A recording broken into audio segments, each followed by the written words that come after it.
ராதா, கல்யாணம் முடிஞ்ச கையோட மாப்பிள்ளையை கூட்டிட்டு உங்க அப்பா எங்க போறாரு?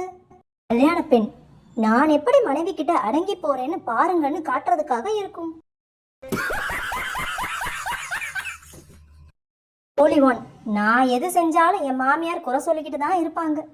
தோழி 2, அப்ப குறை சொல்ல முடியாத அளவுக்கு செய்ய வேண்டியது தானே. தோழி 1, அது தெரிஞ்சா நான் ஏன் உங்ககிட்ட வந்து சொல்லிக்கிட்டு இருக்க போறேன். தோழி 1, என் புருஷன் நேத்து நான் தூங்கிட்டு இருக்கும்போது அடிச்சுட்டாருடி. தோழி 2, பாவம் விடுடி, உன் புருஷனுக்கு அவ்வளவுதான் தைரியம், நீ முழிச்சிட்டு இருக்கும்போது அடிக்க முடியாதுல்ல, அதான்.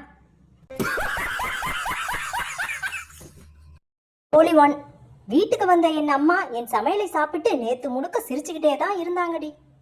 தோழி 2, ஏன்னு கேட்டிய? தோழி 1, கேட்காம இருப்பானா? எனக்கே இந்த நிலைமைனா இந்த வீட்டில் இருக்கவங்க எவ்வளவு பாடுபடுறாங்களோ நினைச்சு சிரிச்சமான்னு சொல்றாங்க. ரகு, நான் எவ்வளவு தைரியமானவன்னு என் மனைவிக்கு மட்டும்தான் தெரியும்.